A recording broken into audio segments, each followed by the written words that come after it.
Hi, I'm Katie Poushpom.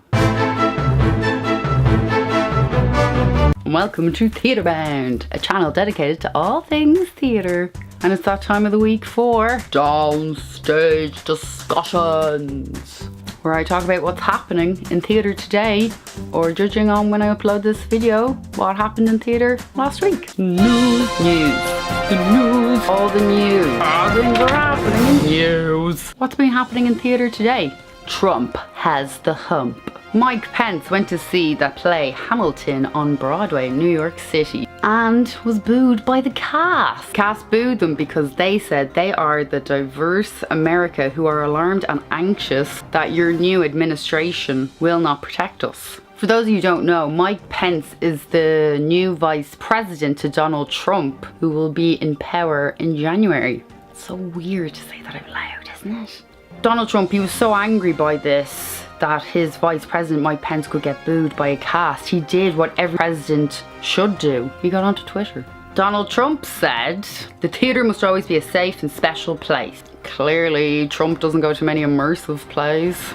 Now, what I found so interesting and beautiful about this wasn't the cast showing their distaste to their future leader's vice president and how active they were in protecting themselves and their work, making it very clear, which is beautiful. I love how wonderfully creative people are on Twitter. In such a short amount of text, people are freaking hilarious. Here are some of my favorite tweets. Dating tip: confuse each other till one of you dies. The theatre must... Okay, try not to laugh. The theatre must always be a safe and special place. That was Donald Trump's one, that one. Who has ever said that? The theatre is a special place. No, it's not. That's why it's amazing. Joseph and the amazing Technicolor transvaginal ultrasound. There's this hashtag called Name a Pence Musical. That's my favourite one. Not a lot will top this tweet. It was, "We're going to build a fourth wall, folks, and make the Brechtians pay for it." Frickin' genius! Another great one, which just shows the power of Twitter and just social media, what it has on your audience. Hamilton just had the highest grossing week of any show in Broadway history, if you're wondering how the boycott's going. What can we take from Donald Trump's outrage at theatre? People's absurd behaviour is even funnier in a shorter amount of text. So let's just keep in mind, let's make Twitter great again. No food in the theatre. Imelda Staunton argued that food and drink should be banned from the theatre. She's crazy. She said, and I quote, "People can't engage in just one thing." That's true, yeah. It's kind of true. Now, I'm not really concerned with her odd claim about food and drink being allowed in a theatre. Just wondering, what bloody theatre does she go to? When I go to the theatre, I can never get food or drink. It's impossible, because that interval, I think it's long, it's not. I totally get your concerns about food and drink in the theatre, but going to the theatre is a really big occasion and a night out for people. Get rid of the food and drink. You're not really making a very friendly atmosphere for the audience. I understand you need to focus on your artwork and making it the best artwork you can, and having everyone so engaged. They're going to be more engaged if they're full of drink and food. Make an event out of it. You need to make the theatre a friendly space for the audience. In a lot of theatres, it isn't a friendly space. Next up, the weather. Christmas themed. My green screen, you'll have to imagine it again. It is here, so imagination time. With the cold weather coming in, expect a lot of pantomimes. Like a lot, everywhere. They'll be everywhere. So, if you want to sell your soul and be stuck in an auditorium full of kids, go see a pantomime. Not just any type of kids, screaming kids. The worst kind of child. So, a lot of pantomimes. I do love them, I swear. I have to say, like, I have a friend who writes a lot of pantomimes. They're great! Just bring headphones. As skies begin to clear up, people will feel the Christmas mood to get fancy. Just like Ruben here. So as the wind comes in from the east, expect a lot of ballet. The Nutcracker. I think there's about 5 productions on. So yeah, get fancy. Just like Ruben here. Oh, what's that again? More cold coming in through the Christmas period. then all of a sudden more cold will come through the winds, but in the shape of something a little bit more friendlier. It looks like a pantomime, but it's not. It's musicals. I don't have a lot of props for my weather yet. It's like pantomime but cooler. So a lot of musicals, one being called Big, based on the film Big with Tom Hanks in it. Really random. Expect a lot of musicals, go see them. As the Christmas period continues, expect the weather to become a bit colder, a lot colder. As people grow tired of their families, they'll want to run away for a little while. So take refuge in comedy clubs to avoid stabbing people in the eye. That's the weather. The Abbey Theatre announced their new program under the new dictatorship. New directors. The new artistic directors of the Abbey Theatre, Neil Murray and Graham McLaren, have announced the 2017 programme of activities for the Abbey Theatre. First of all, what we need to take note about the new directors is collaboratively their names is a really cool title for a detective show. So what was their approach for this year's program of activities? Well, they said in The Independent, we were really clear from the beginning that our first year, and this was pragmatic but it's also philosophical, would be an opening up of the Abbey. He continued to say, we kind of wanted to do in some ways a greatest hits, shows we really like and companies we really liked. It's happening again. So basically there's a lot of established work being produced for 2017. A huge amount of new writing, nothing new.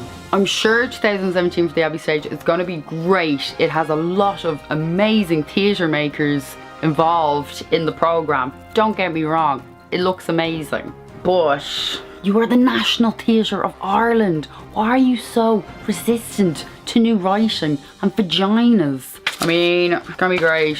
Can't wait to see it. It kind of sounds like they made a deal with all their friends, as in like, okay, just make sure I get like artistic director of the Abbey Theatre. I swear to God, like you're gonna be like my greatest hits and you're gonna be the first one to be programmed. I don't get it.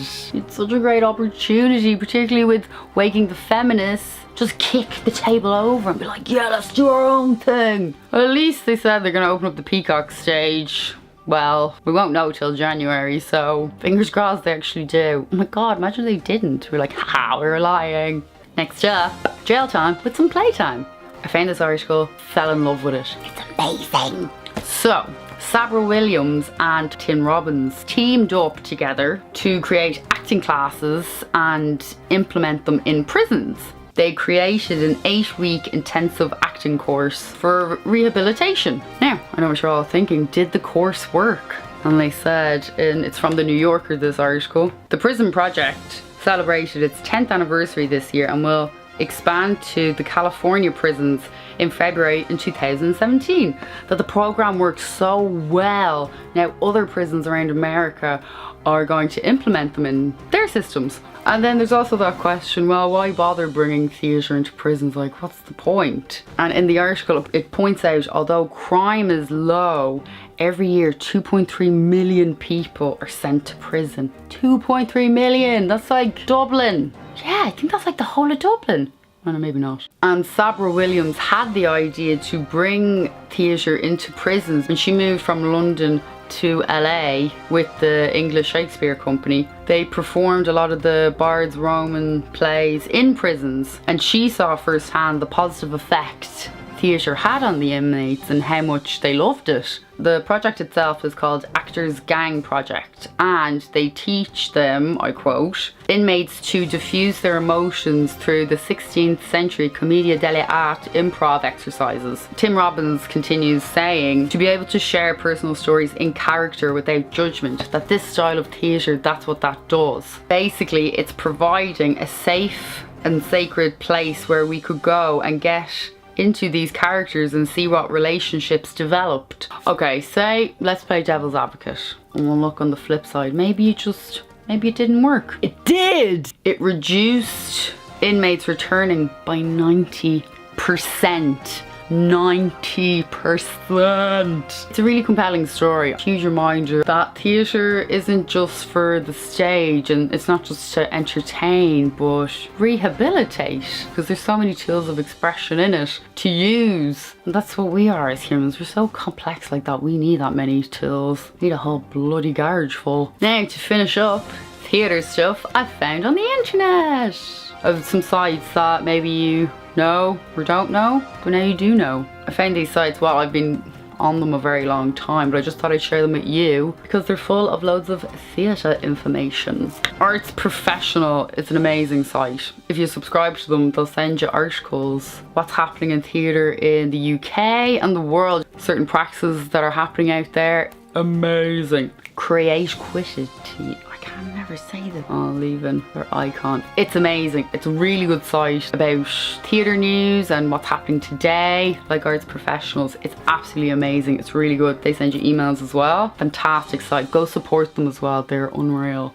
Then you have other sites then for theatre heads in Ireland, obviously like Theatre Forum, Drama League of Ireland. Sounds like a superhero league. And an amazing site, Doodad Fandango. It has nothing theatre related, there's just really cool earrings and stuff on it. Just go check it out and buy them from me. Thank you so much for watching these images and sounds.